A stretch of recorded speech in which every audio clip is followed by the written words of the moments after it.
de procesamiento gráfico, las GPUs avanzadas, que se utilizan, por ejemplo, para alimentar los centros de datos necesarios para entrenar modelos de IA.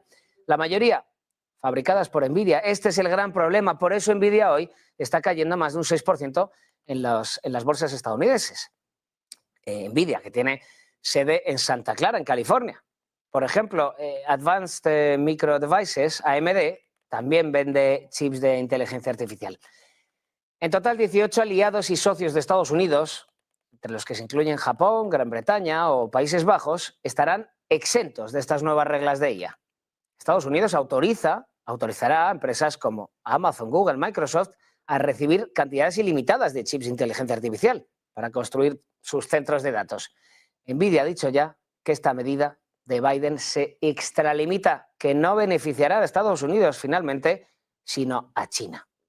Otras sanciones de las que también tenemos que hablar, las sanciones anunciadas para el sector de la IA, se unen a las de la semana pasada, ¿no?, sobre empresas petroleras rusas. Biden, recordemos, impuso sanciones más radicales, las más radicales y agresivas desde el inicio de la guerra. Todo esto sobre el comercio petrolero y de gas ruso.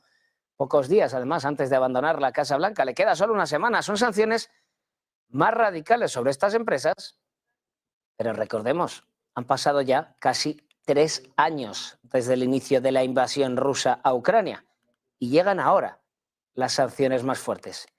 Hoy Jake Sullivan, de la Casa Blanca, ha asegurado que estas sanciones no afectarán a los estadounidenses. Vamos a escucharle. The Ukraine war kicked off, started in those early months in 2022. Oil prices spiked way above $100. The price environment for us to put sanctions on Russia's oil sector at that time would have meant a really significant hit to the American pocketbook and the American consumer. The price environment today is profoundly different. You said spiked. Actually, oil prices today are significantly lower than they have been over an average in the past few years. So actually, we have just a fundamentally different price environment, and that is the reason for why now. Because President Biden was not going to impose sanctions on Russia's oil sector if it meant an undue burden on American working families. He does not believe that the action he took places such an undue burden on them. And he believes, as you project out over the course of 2025, on supply and demand, that the oil market is very well supplied, that oil prices will stabilize in a place that does not impose undue burdens on American consumers. Pues el precio del crudo ha llegado hoy justamente a un máximo de 4 meses, justamente tras haberse conocido esas medidas anunciadas por Joe Biden. Hoy estamos mirando el mercado de materias primas. Vemos, por ejemplo, al barril de Brent de referencia en Europa en los $80,94 el barril, ganando más de un 1,5% en este momento, y el West Texas de referencia en Estados Unidos, 77,27, ganando hoy un 2%. También, ya que estamos mirando las materias primas, vemos al oro bajando un poquito, corrección de un 1,5% en la jornada, $2.676 la onza. En el caso de la plata, la corrección es mucho más amplia, un 3,5% abajo. Volviendo al petróleo, esas medidas se dirigen desde Estados Unidos a grandes exportadores, compañías de seguros, también a más de 150 empresas petroleras. Esto pone en relieve también, ojo, el papel de China, de India, que se han beneficiado durante estos casi 3 años de guerra del crudo ruso con grandes descuentos desde que comenzó la invasión de Ucrania por parte de Moscú. El banco Citi estima que hasta el 30% de la llamada flota de petroleros en la sombra de Rusia podría verse afectada, amenazando hasta 800.000 barriles al día. El salto en los precios también puede ser un desafío para los banqueros centrales, incluida la Fed, la Reserva Federal, si conduce a una inflación más persistente.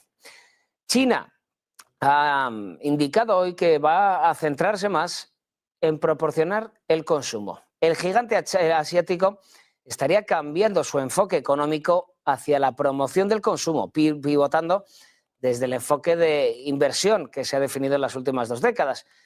En una aparición inesperada en el Foro Financiero Asiático en Hong Kong, el gobernador del Banco Popular de China, Pan Gongsheng, ha dicho que el país está buscando ya aumentar los ingresos de los residentes, intensificar el apoyo a los subsidios para consumidores y mejorar la seguridad social para impulsar la demanda del país. La historia del consumo en China es una de las que Goldman Sachs cree que ya sigue siendo optimista de que las acciones chinas subirán alrededor de un 20% a finales de año, aunque el índice chino, el MSCI, acaba de caer tanto la pasada semana desde su máximo de octubre, entrando ahora en un mercado bajista. Hoy tenemos también palabras de Jamie Dimon, CEO de JP Morgan. Ojo, inesperado defendiendo los aranceles. El CEO de la entidad de JP Morgan, Jamie Dimon, ha asegurado hoy que los aranceles podrían ayudar a resolver problemas como la competencia desleal y la seguridad nacional si se usan correctamente. Como cualquier herramienta, dice Dimon, si se usa mal, también puede causar daños, dice el empresario en una entrevista con CBS News, señalando además que no ha hablado con el presidente electo sobre los aranceles, con Donald Trump todavía. Dimon ha asegurado que no le sorprendió que Trump ganara las elecciones. Ha dicho que los votantes estaban enfadados con la ineficacia del gobierno de Biden.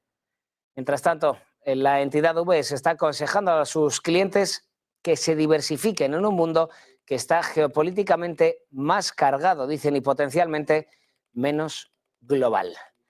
En este momento vamos a hacer una pequeña parada para publicidad. Ahora volvemos en unos pocos minutos. Seguiremos hablando de temas de economía, seguiremos hablando de temas de geopolítica, porque, por ejemplo, la primera ministra de Alberta, del Estado canadiense, ya ha hablado de acercamientos a Donald Trump. Todo esto a la vuelta de publicidad ahora, en unos segundos.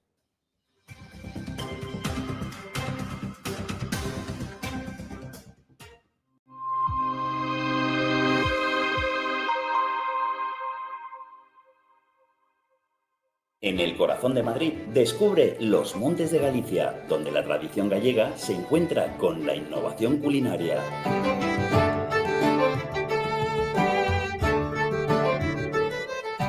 Saborea nuestros mariscos frescos, carnes jugosas y postres caseros.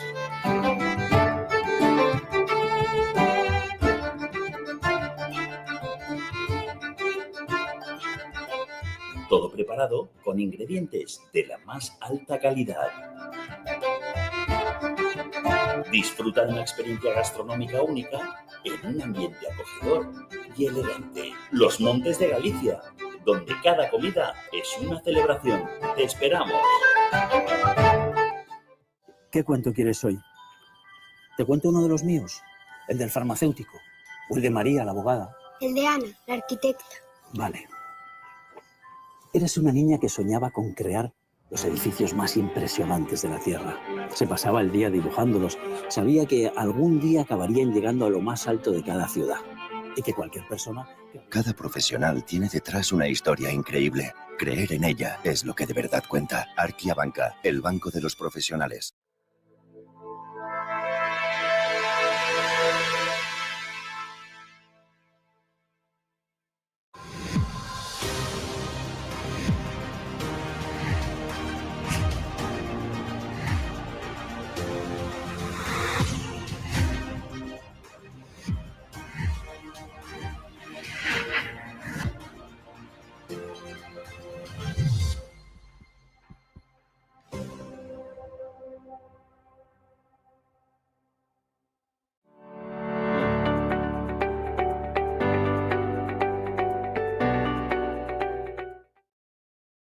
Buenas noches, aquí seguimos en el cierre de Wall Street. Antes de irnos a publicidad, hablábamos de Alberta, en Canadá. Está mirando, ojo, con buenos ojos a Donald Trump. Esto sería una noticia buenísima para el presidente entrante. Interesante, además, en el contexto actual y para el mercado de materias primas. La primera ministra de Alberta, Danielle Smith, ha comunicado hoy su esperanza, ha dicho, de mantener el comercio libre de aranceles entre Canadá y Estados Unidos, sobre todo en su propio estado, en Alberta. La primera ministra enfatizaba en la importancia de mantener el estatus libre de impuestos para todos los productos canadienses, especialmente para los productos energéticos. Ahora vamos a conectar en directo. El secretario de Estado, Antony Blinken, está pronunciando las palabras de apertura del discurso sobre la política exterior del presidente Biden. Luego escucharemos, de hecho, al todavía presidente Biden sobre el trabajo de su administración en estos últimos 4 años, su trabajo para fortalecer a Estados Unidos, liderar al mundo, son las palabras que dice el propio gabinete en el Departamento de Estado. Vamos a conectar ahora mismo con el secretario de Estado, con Antony Blinken. Luego, el propio Biden pronunciará un discurso sobre política exterior del Departamento de Estado y sobre el trabajo de su administración en estos 4 años. Vamos a escuchar en este momento en directo a Antony Blinken.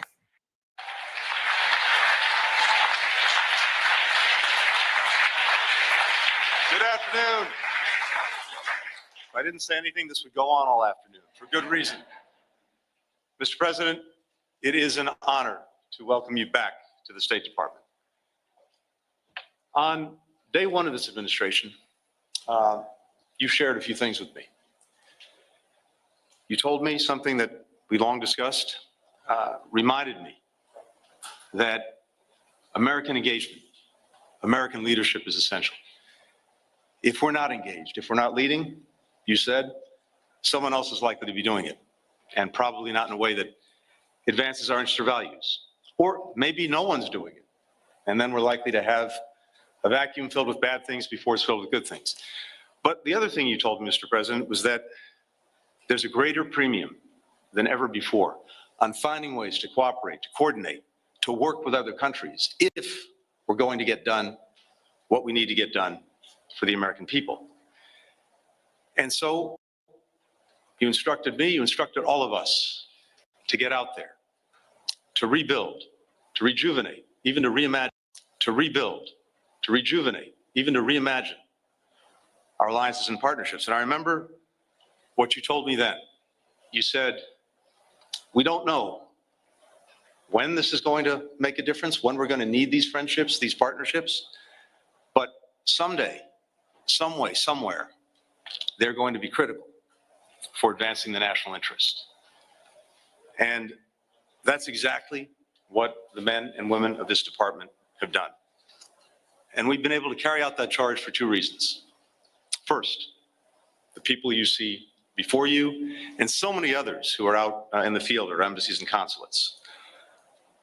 You said when you came here 4 years ago that the leadership of diplomats of every stripe doing the daily work of government is essential, and they proved it.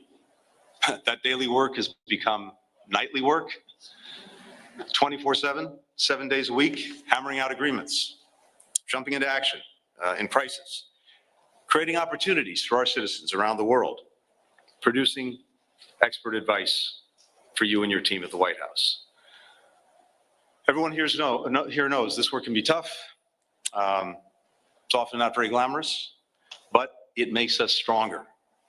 It makes the world a better place. And we simply couldn't do it without the extraordinary men and women that you have before us, as well as our remarkable partners in government, starting with the great White House team led by Jake Sullivan, my friends and colleagues from across the administration, Secretary of Defense, Samantha Power at USAID, Secretary of the Treasury, Commerce, and so on. All of these partnerships that we built and built with their teams have made a difference. So to all of my colleagues, thank you. Thank you for your friendship. Thank you for your partnership. There's one other reason that we've been able to re-engage and rejuvenate our diplomacy. Mr. President, that's you. You have never wavered in the conviction that when America leads, when America engages, there is little we cannot accomplish, and that this country remains a force for good, a force for progress around the world. Your unshakable belief in the promise of America has inspired me for more than 20 years. It's inspired so many people in this department and around the world. Simply put, it's been the privilege of my lifetime to work for you, to work with you, to work with this extraordinary team that you've assembled. And it's the honor of a lifetime to be able to introduce, one more time, the 46th President of the United States, Joe Biden.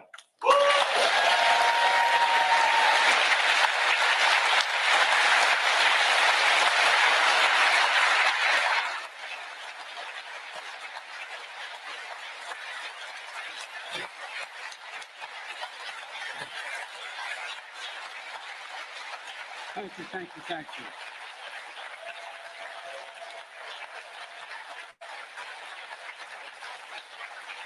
Thank you. Thank you, thank you, please, thank you. Thank you, thank you, thank you. It's good to be back at the State Department. Tony, if I may start by saying this, you're one of the finest men I've ever known in any undertaking, for one important reason. Yeah.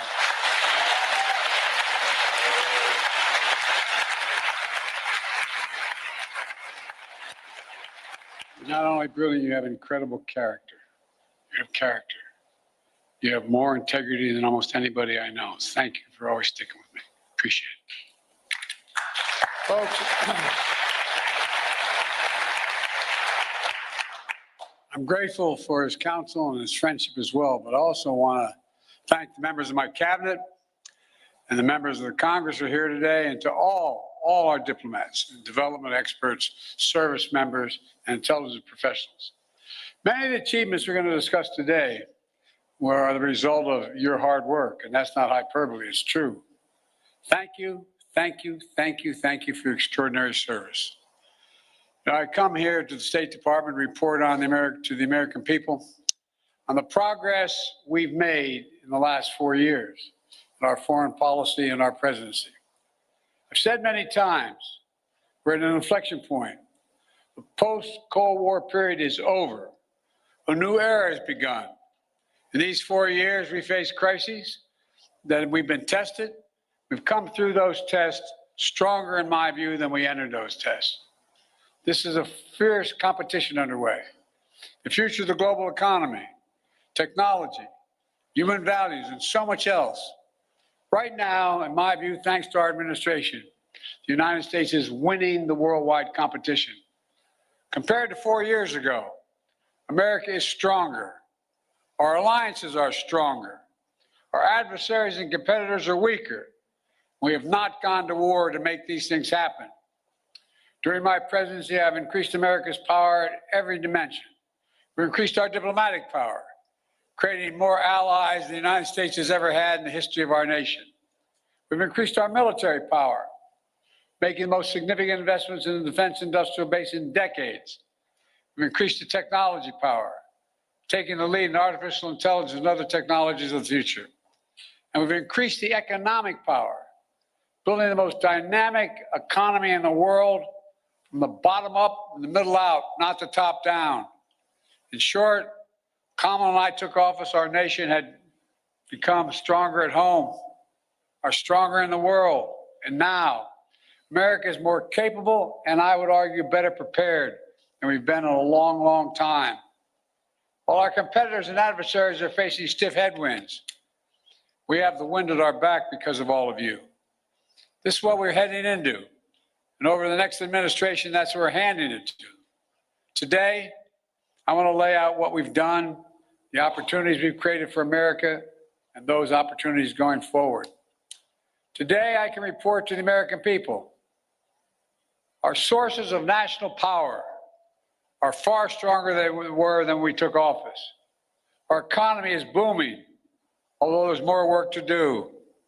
Our technologies, from artificial intelligence to biotech, quantum, and to advanced semiconductors, they're the envy of the world.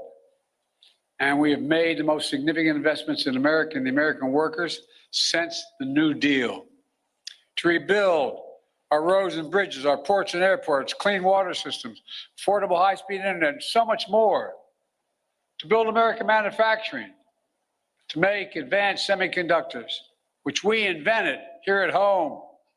We made the largest investment in climate and clean energy ever anywhere on Earth in the history of the world, spurring nearly $500 billion in private sector investment. We've also significantly strengthened the defense industrial base, investing almost $1.3 trillion in procurement and research and development. In real dollars, that's more than America did in any four-year period during the Cold War. This is going to ensure that we're fully equipped to fight and win wars, which is also the best way to deter wars in the first place. Today, I can report to the American people, our alliances are stronger than they've been in decades. NATO is more capable than it's ever been, and many more of our allies are paying their fair share. Before I took office, 9 NATO allies were spending 2% of their GDP on defense.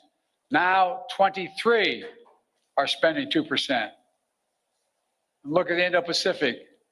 We made partnerships stronger and created new partnerships to challenge China's aggressive behavior and to rebalance power in the region. We did it, what few thought was possible, to build the first ever trilateral partnership between the United States, Japan, and South Korea. Then another among the United States, Japan, and the Philippines, drawing closer our Pacific allies to defend our shared security and prosperity.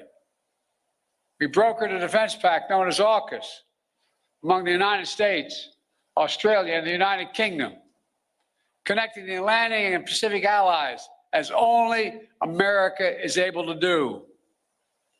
I've taken the Quad to the next level.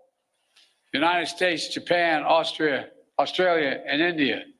When we had that first meeting, I was dumbfounded when they all called and said, "Can we do this at your house?" I think I'm kidding. My wife said, "No problem." It was during the UN meeting, and we thought we were going to do it in New York, but they wanted to do it in Delaware. I said, "Why?" So we can now, then people will know we're really friends. Our democracy, with vibrant economies, working closely, security, supply chains, technology, and so much more. In the Red Sea, we brought together more than 20 countries to protect civilian ships from attack by the Houthis, defending freedom of navigation, one of the world's busiest waterways.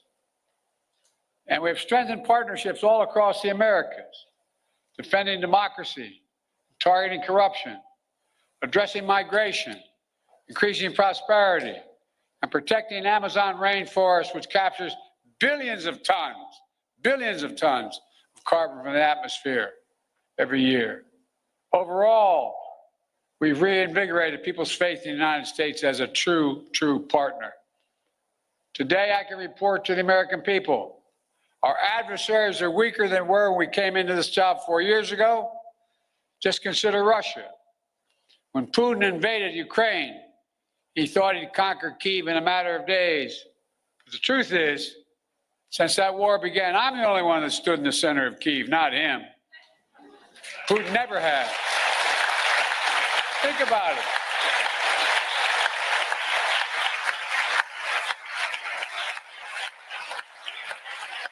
It was a long train ride, but I'm the only commander-in-chief to visit a war zone not controlled by U.S. forces.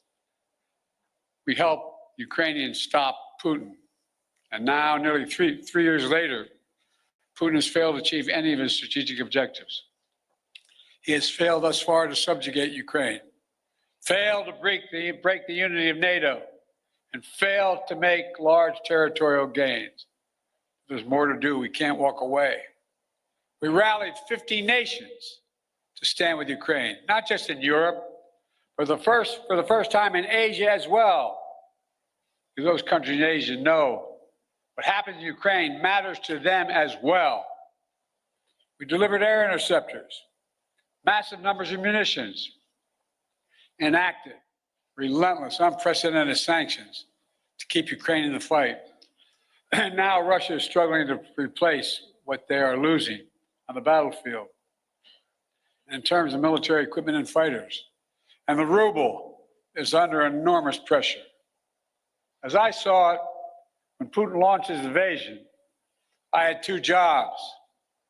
One, to rally the world to defend Ukraine, and the other is to avoid war between two nuclear powers. We did both those things, Today, Ukraine is still free, independent country with the potential for a bright future. And we laid the foundation for the next administration so they can protect the bright future of the Ukrainian people. And now, look at Iran. Did you ever think we'd be where we are with Iran at this moment? After those despicable attacks by Hamas on October the 7th, Iran directly attacked Israel twice with hundreds of ballistic missiles and drones. And twice they failed because the United States organized a coalition of countries to stop them and ordered U.S. aircraft to come to the defense of Israel. Now, Iran's air defenses are in shambles. Their main proxy, Hezbollah, is badly wounded. And as we tested Iran's willingness to revive the nuclear deal, we kept the pressure with sanctions. Now Iran's economy is in desperate straits. All told, Iran is weaker than it's been in decades. And if you want more evidence that we've seriously weakened Iran and Russia, just take a look at Syria. President Assad was both countries' closest ally in the Middle East. Neither could keep him in power. Quite frankly, neither really tried very hard. Now, I cannot claim credit for every factor that led to Iran and Russia growing weaker in the past 4 years.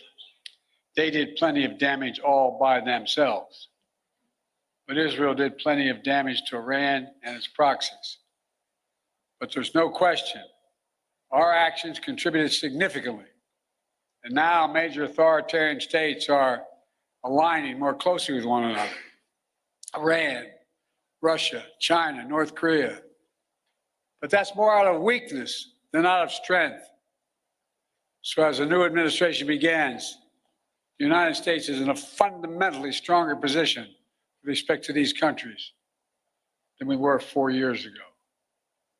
Today, I can report to the American people we're in a better strategic position in the long-term competition with China than we were when I took office. You all recall, many experts believe were predicting it was inevitable that China's economy would surpass ours. According to many predictions, that would happen by the year 2030 or shortly thereafter. But we in this room said no. If we make the investments in ourselves, we protect our workers and technologies, that will not happen. Now, according to the latest predictions, on China's current course, they will never surpass us, period. I met one-on-one with President Xi in consequential summits. He and I have always been direct and straightforward with each other. I made it clear we expect China and everyone to abide by the international rules. And so we stood up against unfair trade practices, taking action when China dumps subsidized goods, incredibly subsidized, on our markets to undercut our workers. We imposed target tariffs in critical sectors like cars, steel, and semiconductors, rather than across-the-board tariffs. We imposed historic export controls on investments, restrictions, to ensure that China cannot use the most advanced technology and sensitive data against us.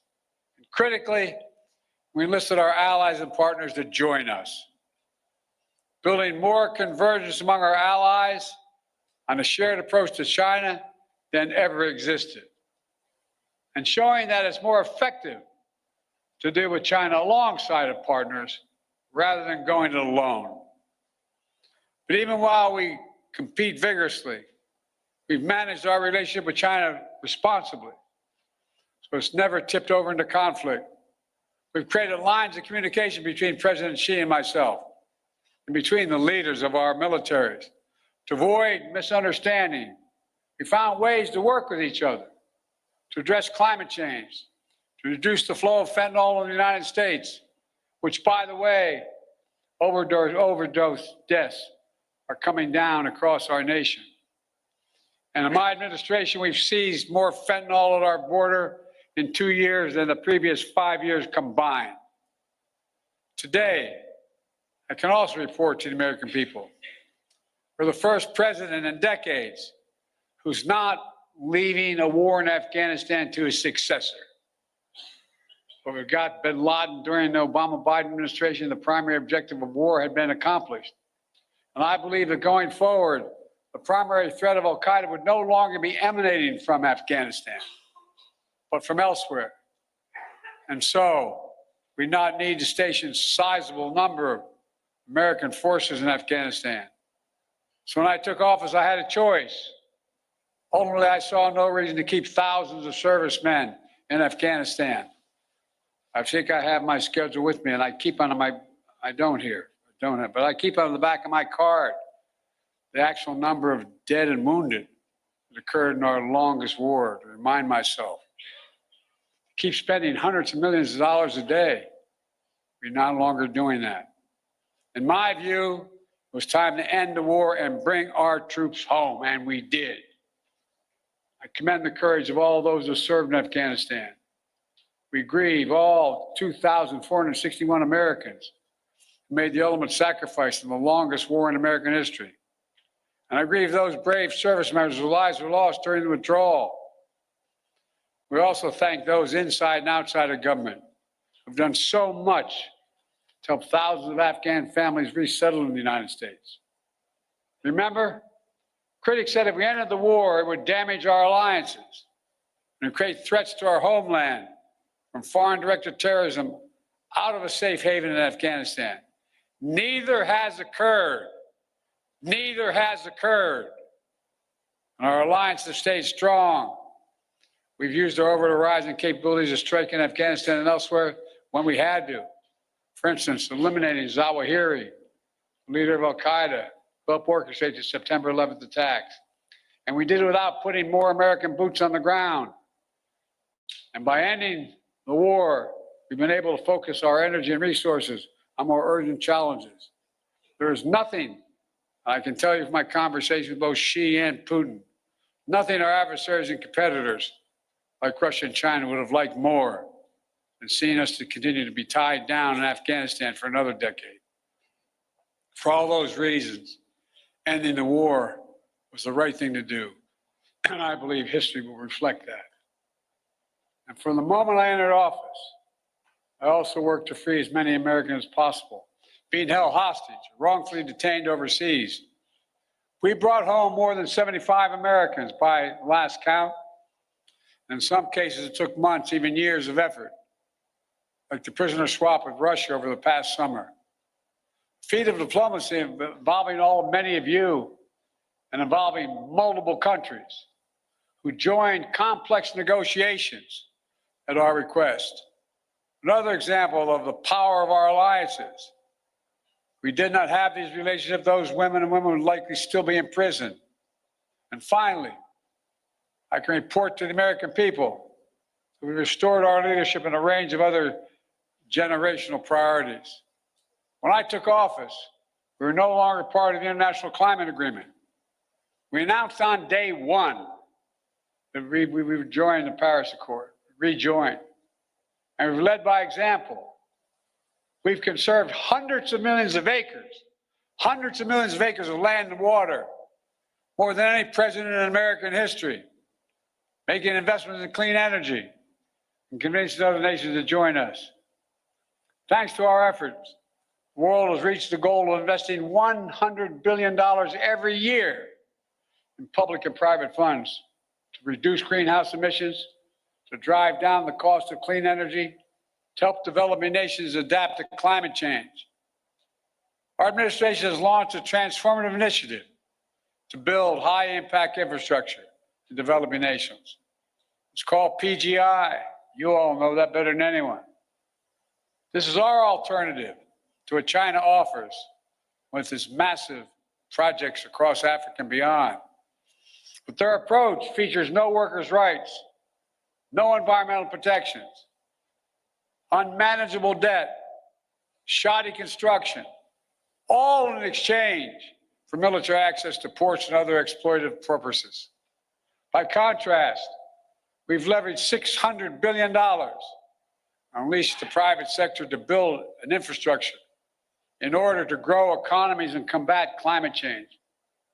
As an example, I was recently in Angola to see a major project being built with the help of American public funding, which brought in even more private investment. We're building the first ever transcontinental railroad across Africa. Will significantly improve the economies of the region, will help farmers transport crops in new global markets, will transport critical minerals that are needed for electric vehicles and semiconductors. China used to control the supply chains in these materials, but not for long. Now, make no mistake, there are serious challenges the United States must continue to deal with in Ukraine, in the Middle East, in the Indo-Pacific. Must keep the pressure on the Houthis, who are attacking ships in the Red Sea, launching missiles at Israel, and firing at American forces. Must deter North Korea as they rattle their saber and draw closer to Russia. And new challenges will certainly emerge in the months and years ahead. But even so, it's clear my administration is leaving the next administration with a very strong hand to play. And we're leaving them in America with more friends and stronger alliances, whose adversaries are weaker and under pressure. An America that once again is leading, uniting countries, setting the agenda, bringing others together behind our plans and visions. An America which is no longer at war, which has made historic investments in American workers, American energies, American factories, generating the strongest economy in the world, which is now in a much better position to win the future against any competitor. These wins are not partisan. They're American. They benefit all Americans and reflect America's endless capacity for leadership and reinvention. Look, folks, the United States should take full advantage of our diplomatic and geopolitical opportunities we've created to keep bringing countries together to deal with challenges posed by China, to make sure Putin's war ends in a just and lasting peace for Ukraine, and to capitalize on a new moment for a more stable, integrated Middle East. To do that, the next administration must make sure the fall of Assad does not lead to the resurgence of ISIS in Syria and across the region. It must carry forward the commitment that America will never, never allow Iran to acquire a nuclear weapon. On the war between Israel and Hamas, we're on the brink of a proposal that I laid out in detail months ago, finally coming to fruition. I have learned in many years of public service to never, never, never, ever give up. So I spoke to Prime Minister of Israel yesterday. I spoke to Emir Qatar today. I look forward to speaking with President Sisi soon. We're pressing hard to close this. The deal we have structured would free the hostages, halt the fighting, provide security to Israel, and allow us to significantly surge humanitarian assistance to the Palestinians who suffered terribly in this war that Hamas started. They've been through hell. So many innocent people have been killed. So many communities have been destroyed. The Palestinian people deserve peace and the right to determine their own futures. Israel deserves peace and real security.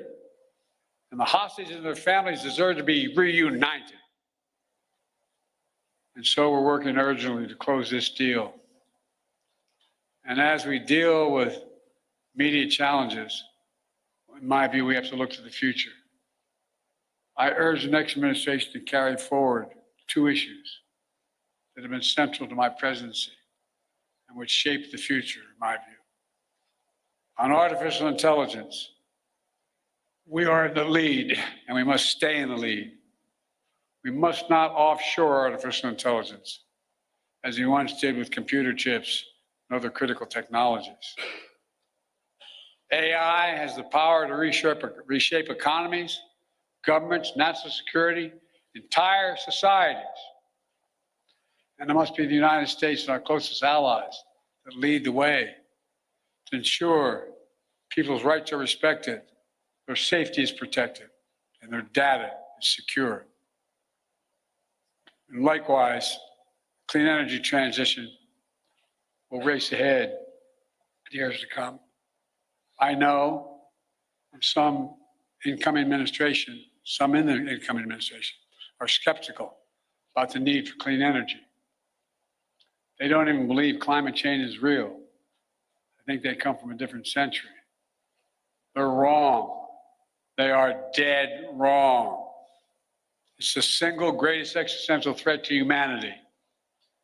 The clean energy transition is already happening. China is trying to dominate the clean energy, manufacturing, critical materials, supply chains. They want to capture the market of the future and create new dependencies. The United States must win that contest. We will shape the global economy and the planet for decades to come. Let me close with this. Like many of you, I've dedicated a significant portion of my career to our nation's foreign policy. As chair of the Foreign Relations Committee as a senator, vice president for 8 years, and now president of the United States. I put together one of the most competent foreign policy teams, I would argue, in American history, sitting in this room and before my eyes. Throughout my career, the world has undergone tremendous change. But certain things have always held true. At our best, America leads not only by the example of our power, but the power of our example. In the past 4 years, we've used that power, not to go it alone, but instead to bring countries together, to increase shared security and prosperity, to stand up to aggression, and to solve problems through diplomacy wherever possible, and to relentlessly defend democracy, civil rights, and human rights.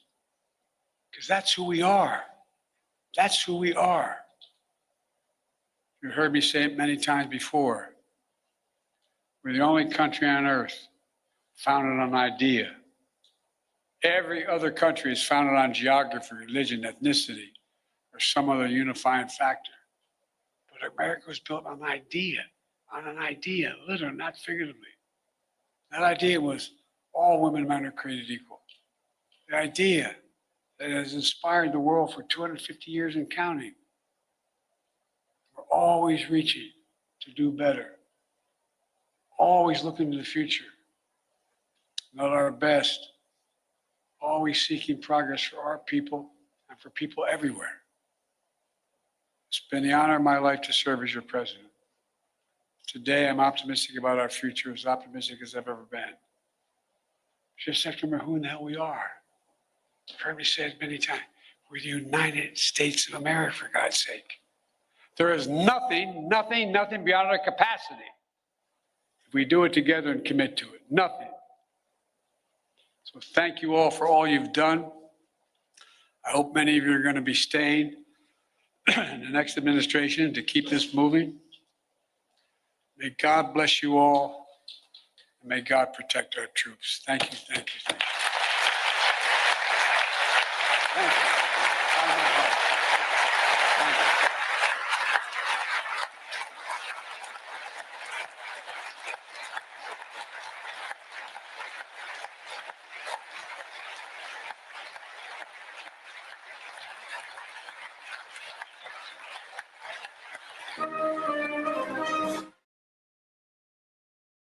Estábamos viendo en este momento en directo a Joe Biden, el que le queda ya una semana al frente de la presidencia del gobierno de Estados Unidos, haciendo un repaso sobre sus años, estos 4 últimos años que ha estado al frente de la presidencia del gobierno. El presidente estadounidense Joe Biden ha explicado sobre todo su política exterior durante su administración, durante estos últimos 4 años. Más fuerte en casa que en el mundo se ha vuelto Estados Unidos, decía Joe Biden durante mi presidencia. Ha enfatizado también en las alianzas mejoradas, en el debilitamiento de sus adversarios. Ha dicho: soy el único presidente en décadas que no le ha dejado una guerra en Afganistán a su sucesor, también ha explicado. En esta intervención en el Departamento de Estado, Biden ha reflexionado también sobre los logros de su administración en materia de política exterior, destacando las oportunidades que le deja a su sucesor, sin nombrarle, a Donald Trump, mientras que los competidores se enfrentan a fuertes vientos, ha llegado a decir, en contra. Nosotros tenemos el viento a favor.